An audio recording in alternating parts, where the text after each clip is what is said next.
Chaim Tair Chsidim. We are standing today only a few short hours away before the Yom HaBohir, the special day of the Rebbe's Nesius Yud Shevat. It is 63 years formally since Yud Shevat Tavshin Yud Aleph. And we gather all over the world by virtual technology to spend a few moments together in preparation to inspire ourselves that when Yud Shevat comes, we shouldn't just be observers, but we should actually be active participants. Basi legani achesi kala. With 4 words, 63 years ago, the Rebbe transformed the entirety of history, past, present, and future.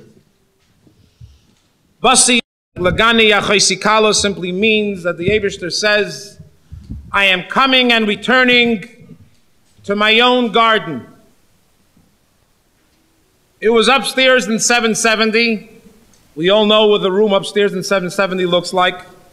And in that very room, the Rebbe declared, Uforatzta yama v'kedma tzafoina v'negba.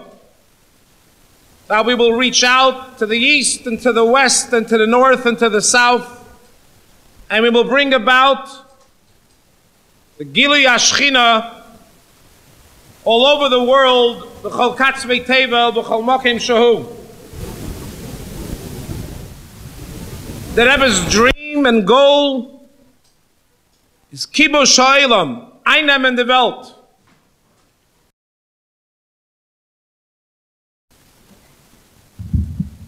The Rebbe said, Kol Ashvin Chavivin, in the famous tune with which the Rebbe said it, that every single person sitting here in this room, that is sitting anywhere around the globe, and is a member of this generation, is Deir Ashvi.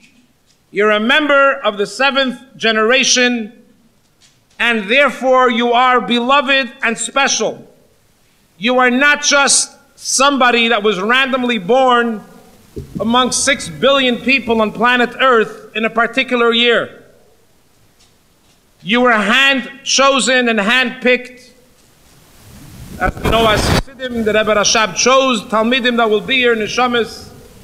But more specifically, you were chosen, as the Rebbe says, Le'al Yidei B'chiraseinu. But the Eibishter chose us to be part of this particular momentous occasion in Jewish history, to transform the world and bring down Hashras Hashchina Lamata in Eretz Halazu Agashmi, right here Begashmi Yisraelim.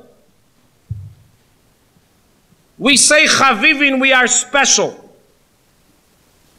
The Rebbe says Chavivin doesn't just mean Kol Chavivin Shvin, that if you're beloved and special, then automatically you become the 7th. It's just the opposite. Kol Shvin Chavivin, if you are part of the 7th, then you are beloved and special. The very notion that we're sitting here as Deir Ashvi members, Chassidim of the Rebbe, means that you and you and you and you and you are special people. Friday night in Kabbalah Shabbos, we read in Shemay Nasrei, Ata Kidashta Es Yom HaShvi. You know it from Shemay Nasrei. Allow me just, so to speak, at a Chassidish Verbringen to use the word instead of Yom HaShvi, Deir Ashvi. After all, it's the job of Deir Ashvi to bring light and Yom into the Deir Ashvi. So we say in davening, Ata Kidashta Es Yom HaShvi Lishmecha. You have made the 7th generation special for your name. There is a very specific purpose why the 7th generation was chosen. It was Lishmecha. for the name of the Kiddush Hashem, for the name of the Shekhinah in this world. If you're not sure what that means, we continue saying, Tachlis Maaseh Shamayim V'aretz. It is the ultimate purpose of the creation of heaven and earth. 5,774 years ago, the world was created. And Tachlis Shamayim V'aretz is Ata Kidashta Es Deir Hashvi. You gave the Deir Hashvi the power, you and I sitting right here at this very moment, to bring the Yom, the light of Yom Shekulei Tov into this world. Beirachtai Mikol HaYomim. You gave him a bracha beyond any other generation. V'kidashtai Mikol HaZmanim. And you made his time, the Deir Hashvi, holier than any time in history. V'chein kasu b'seidasecha v'yichulu ha'shemayim v'haaretz v'yikadosh Elokim es yom hashvi. The Eibishter made the seventh day holy and special. In the Maimer of Basi Lagani, which we all know, so to speak, is the official acceptance Maimer of the Rebbe as Nasi Chabad, although the Rebbe was Nasi Uvo HaShemesh V'Zarach HaShemesh from Yud Shevat a year before, but in formal terms the Rebbe waited a year till Tavshin Yud Aleph to declare publicly his Nesius.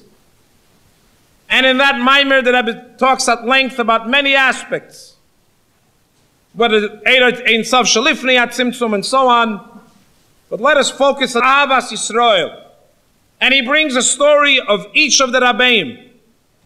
This is the Rebbe's first Maimer in public. The Rebbe is not here to be a storyteller. And the Rebbe chooses to tell a story of each of the Rabbeim. So allow me to share, please, a story or two regarding Avas Yisrael and how much the Rebbe emphasizes it and how much we see it in real life. I had the zchus recently to visit a city called Nikolaev. Nikolaev, as you all know, is the city where the Rebbe was born in Tafresh Samach Beis on Yud Aleph Nisan in 1902. And in that city, if you open up any chitas, which I see sitting here on the tables, you will see in the Hakdama of the Tanya a letter written by Reb Asher Nikolaev or Reb Asher Grossman from Nikolaev, whom the Rebbe Rashab asked to edit, to take out certain typos and mistakes and so on that were in the old prints of the Tanya, which the Bocher HaZetzer, as they say in Yiddish, used to by mistake make. But in any event, the Rav of the city of Nikolaev was the Rebbe's Zayda, his maternal grandfather. The Rebbe's mother is the Rebbe Tzanchana, and her father is the Meir Shlema Halevi Yanovsky. A certain sickness that was spreading like wildfire, and for the most part, those who contracted that disease, typhus, Rahman al-Islam, it was usually a one-way ticket. They would take people that were sick with this particular disease, put them into isolation, and leave them there for as long as they can live. It usually didn't take that many weeks before a person, Rahman al-Islam, expired. It was a disease that most bodies could not withstand. Unfortunately, the Rebbe's mother's father, the Meir Shleima Halevi Yanovsky, the Rebbe of Nikolaev, contracted this particular sickness. And the government took him to this building, which was a one-way ticket for the most part. As a matter of fact, they would not even allow visitors to come to this building, because what the government was trying to do is isolate the sickness so nobody else catches it, so it no longer is contagious. So the easiest way they can do it is by removing all those sick people and putting them into a place where they cannot give that disease to somebody else. When Meir Shleima Halevi Yanovsky was brought to this particular hospital, the Chassid Reb Asher Nikolayever found out about it. And his beloved Rav is in the hospital. When Reb Asher Nikolayever begged the guard to let him in, finally the guard said to him, "Look, I cannot let you in, because when you leave, you may take the sickness with you if you catch it and spread it even further. But I will allow you and tell you where the Rebbe's Zayder, the Meir Shleim Alevi Yanofsky, is, in which bed he is, in which room. You can go to the window that is beneath his room, and you can talk to him through the window." Reb Asher Nikolayever went to the window, to the ground, I should say, which was under that window, and nobody answered. The Meir Shleima was so weak, they couldn't have a conversation. Couldn't eat. He was lying in bed. And only the Rebbeinu Shalom knows what kind of tzaris and agmas nefesh and suffering and yisurim he was going through at that moment. But in Tanya, in Igeres HaKedesh Perek Yud Aleph, the Alter Rebbe quotes the pasuk La Askil Chabina, and he explains that when a Yid goes through hardships in life, even if it is in Bani Chaya or Mezayni, even if it comes to health and so on, a Yid has to accept everything with emunah shleima that HaKadosh Baruch Hu is doing it for a reason and not doubting Hashem. And the Alter Rebbe concludes that if you believe it and you accept it, and whatever Hashem does to you, you accept, then ultimately it will become Toiv Hagolui. It will become revealed good. Everything will be for the best. Reb Asher Nikolayever went to the window and he shouted at Meir Shleima, remember what the Alter Rebbe says in Tanya in Perek Yud Aleph of Igeres HaKedesh La Askil Chabina. And he recited verbatim, word for word, the entirety of Perek Yud Aleph. And he went home. He had no idea if Reb Meir Shleima even heard him. Nobody was responding.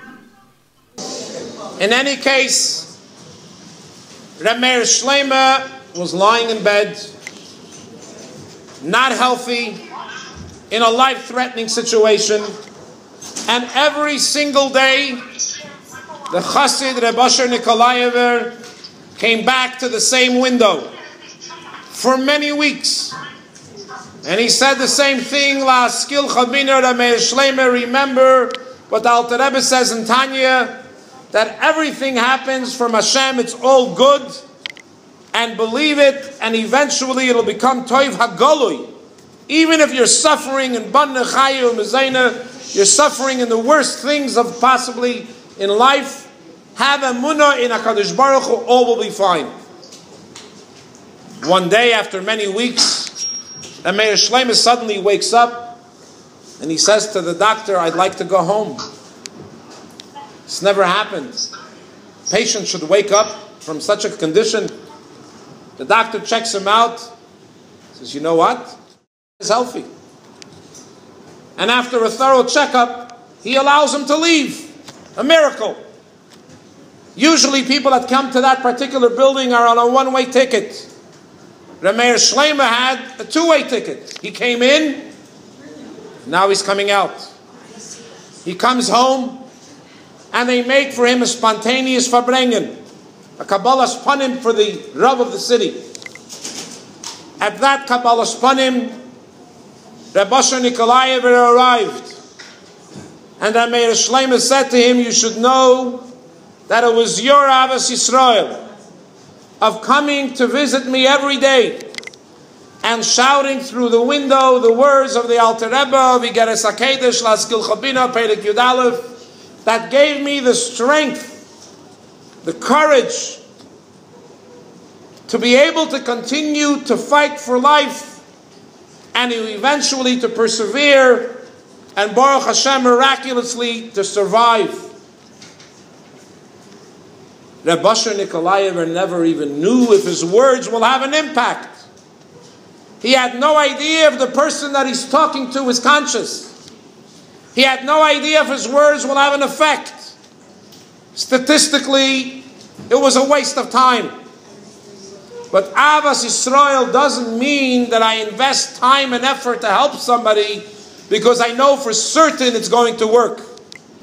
Avas Yisrael means that you are willing to help another Yid even when you are not certain that your efforts will bear any fruit. And that was the beauty of the Avas Yisrael of the Sheikhet of Beidik of Nikolaev, Rabbi Nikolaev. He allowed the Rebbe Zayda the opportunity of koyach and strength to survive this illness by virtue of his Avas Yisrael coming every day and doing the same drasha, repeating the same words, with only the hope that maybe it's going to help and survive. The Rebbe Zayda will survive the illness and be able to come out of the building alive as it actually happened. When you go to Nikolaev, a city that not many have visited, which I think we should visit more, the Rebbe's birth city, you find the opportunity and the schus to see some amazing things. You see the home and the apartment where the Rebbe was born. In Rashi it says when Moshe Rabbeinu was born, Ismalei Abayis Kulei Oira, the home became filled with light. You go and you look, it's a small tiny room where the Rebbe was born. The Rebbe was born at home. And from that, so to speak, small home came forth the largest and most powerful force in all of history. A Rebbe, a tzaddik, a nasi adoir. The Rebbe took care and takes care ad hayom hazeh of every Yid around the entire globe. If you go to Nikolaev, you see the home in where the Rebbe's parents, Rabbi Yitzchak and the Rebbe Chana, made the bris for the Rebbe on Chai Nissen in middle of Pesach in the home of their grandfather, the Rebbe Zayda Meir Shleim Alevi Yanavsky. You see the aptek. The aptek in Russian means the pharmacy. The pharmacy that is famous for when there was a pogrom and the Rebbe was only 3 years old. He was born in 1902 and the Rebbe Tzimchana in her Rishimis writes this happened in 1905. So he was only 3 years old, 1902, 03, 04, 05. He's 3 years old and there's a pogrom. And many Jewish mothers took their babies to hide behind the pharmacy, hoping that the locals that are creating this pogrom and killing and slaughtering Jews would not bother the local pharmacy that services all the local people in Nikolaev. But the Jewish babies that were sitting there behind closed doors in the back of Nikolaev's aptek, it's tiny and small. And you know when you put babies in tiny places, they become uncomfortable. And they begin to cry, which created a danger. Because of the goyim, the pogromniks, Yimach Shmam would hear the cry of babies, they would come after them. The Rebbe is 3 years old. He was only born in 1902 in Samach Beis. This is happening in Samach Hey. And the Rebbe, as the Rebbe Tzimchana writes in her, the Shimis goes from child to child and soothes the pain and calms down that particular child to stop crying. Because as a Raya Yisrael, as one who really loves and cares every member of Am Yisrael, at 3 years old, as we say about Avraham Avinu, Ben Shalosh Shanim Hikir Esbeirei, the Rebbe realized what is at stake. And at 3 years old, the Rebbe, so to speak, went into action and saved an entire group of mothers and babies and children from the hands, Yimach Shmam, of Goyim, Seini Yisrael, that were trying to commit a pogrom. And then you go around the corner and you see the shul where the Rebbe was raised. And you see the cheder where the Rebbe went to. Upon which the Rebbe writes the famous words, Miyem halchi l'cheder. From when I went to cheder, I began to imagine in my mind in Nigris Kedesh Chelik Yud Beis Tav Yudalid, Hischil Yisrakim Edimyeni Tziyur Geula Asida. The Rebbe says, I began to imagine what is Mashiach's times going to look like.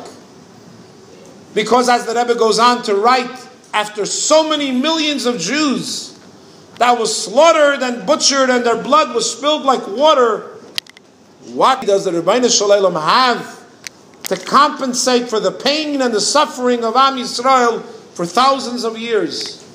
The Rebbe says, I've been dreaming about this since my childhood, and I went to Cheder, and even before so.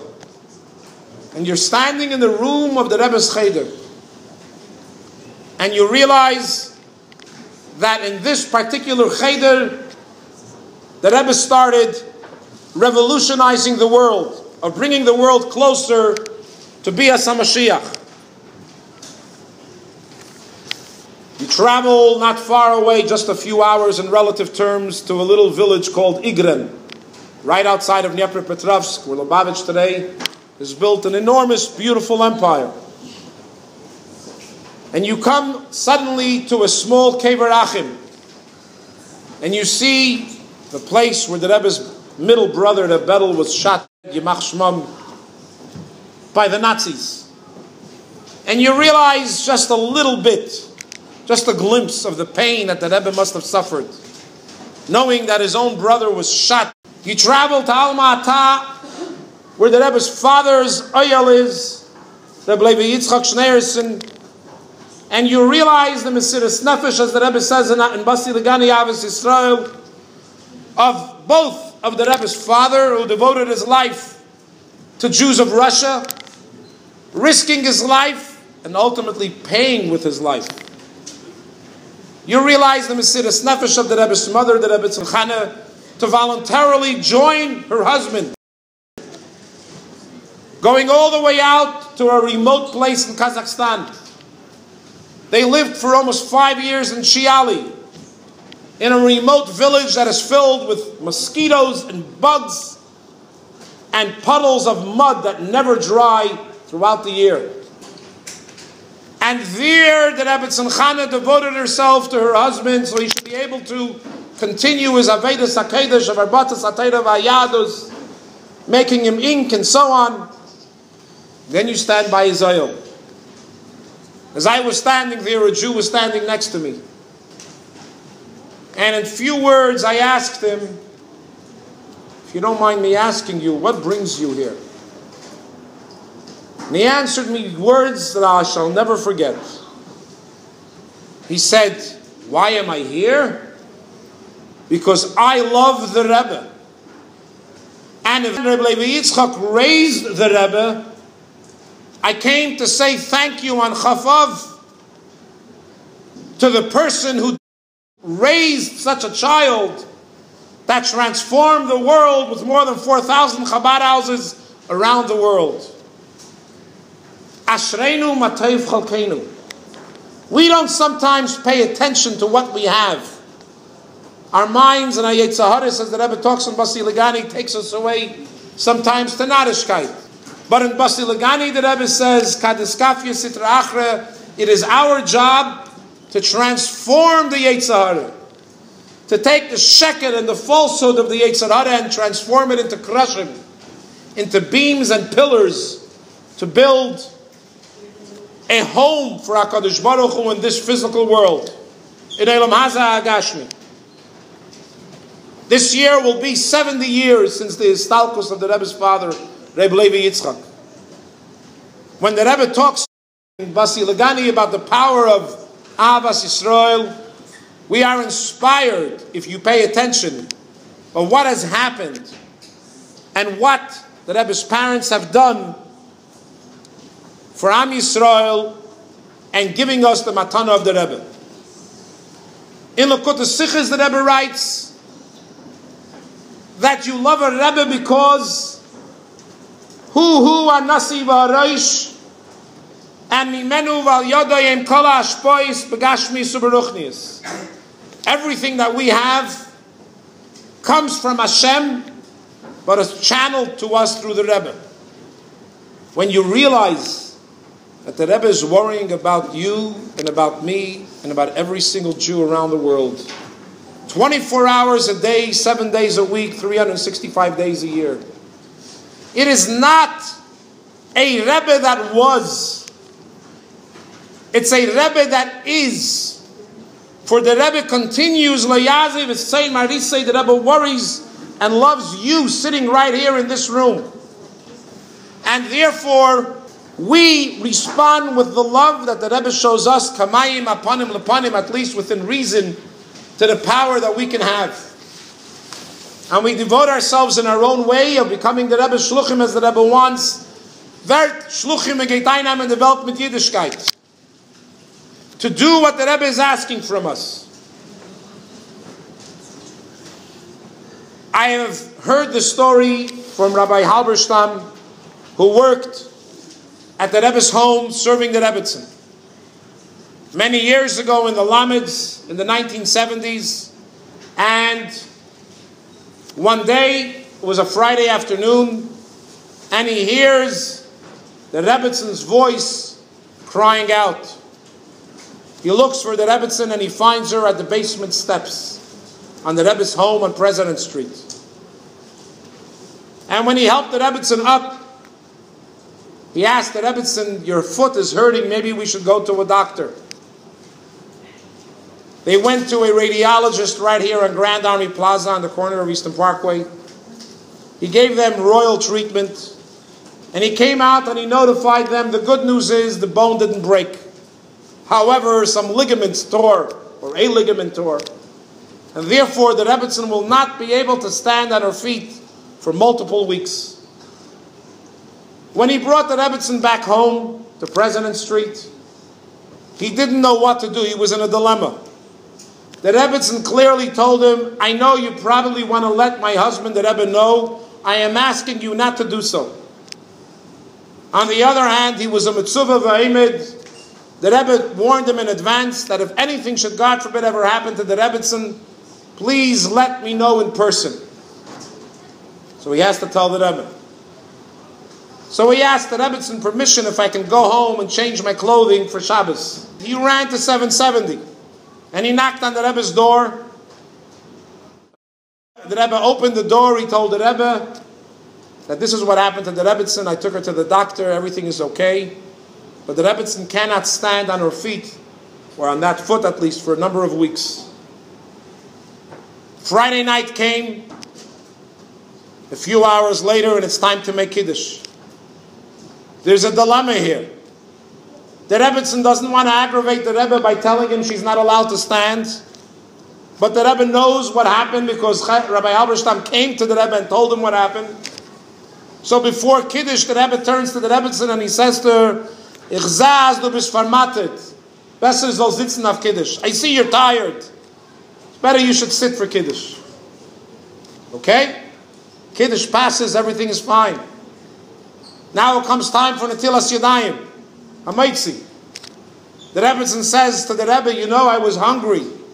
I asked Rabbi Halberstam to make Kiddush and I washed already, so I don't have to wash now. The Rebbe says, fine. The Rebbe goes to wash. They eat the fish. After the fish, the Rebbe would sing Azamer B'Shvachin. It was Shabbos Chai Elo. And the Rebbe began to sing Azamer B'Shvachin. And he's singing Azamer B'Shvachin to the tune of Avinu Malkeinu, which was unusual. And in the middle, by Yehei Rav Kamei, the Rebbe began to cry. And he's singing Yehei Rav Kamei to the tune of Avinu Malkeinu. The Rebbe's eyes are closed, the Rebbe is crying. The Rebbetzin says to Rabbi Halberstam, run to the kitchen and bring the soup and the chicken and put it on the table. After singing, the Rebbe opens his eyes, the chicken is there, the soup is there, they finish the meal. Usually the Rebbe would stay to do Shnai Mikra Vechem Targum after the meal at the table. And the Rebbe said, you know, I'm going upstairs. The Rebbetzin remains downstairs. Later, Rabbi Halberstam took the Rebbetzin upstairs when the Rebbe didn't see. And the Rebbetzin avoided telling the Rebbe the whole Shabbos that she hurt herself. The Rebbe avoided the whole Shabbos to tell the Rebbetzin, I actually know about it. But each of them spent an entire Shabbos making sure that the other Avos Yisrael should not feel hurt. The reality is that 3,300 plus years of Jewish history, of millions and millions of Yidden that were killed and slaughtered and butchered, whose blood was spilled, is waiting for you. For you to do as the Rebbe says, tut atzvus erkennt, and do that one mitzvah that will bring about the Isgalus of Melech HaMashiach. As the Rambam paskins, that one good deed can change the entirety of the world history. And let us conclude with the following. The Rebbe talks about Bias HaMashiach, Effen tuf de Augen. Open your eyes. I'm only one person, so I can only share one person's opinion. But what does it mean, open your eyes? When my eyes are closed, everything is dark. I don't see anything. When I open my eyes, everything is light. I see. For 3,300 years plus, Am Yisrael has been building a mansion, a palace for the Rebbeinu Shalom, for Hashras, Hashchina, in this world. But when the lights are off, you don't see anything. You don't appreciate the most beautiful palace. The lights are closed. You just don't see it. And the Rebbe is begging us, do that last mitzvah. In other words, let us turn on the switch, turn on the lights. By doing that mitzvah that will bring warmth and light of Eirach Sidis into Elam Haza Agashmi, and he will able to see and to enjoy and to benefit everything that was done throughout Jewish history. As we go to Yud Shevat, and as we go to welcome and greet Kabbalah Samalchus of the Rebbe, which is Deir Ashvi, Yom Ashvi, Yom Shekulei Shabbos. Friday night in davening we say, Hiseiriri, Hiseiriri, Kivairech, Kumiyairi. It's time to wake up. Uri Yuri Shir Dabeiri. Wake up and sing the song of Geula. Be happy and celebrate that Atat Kumt Mashiach. And we will celebrate and wake up. We will sing the song of Geula and Mashiach. V'niskezen sich mit Rebbe Dalamata. V'hu Yigalenu L'chaim.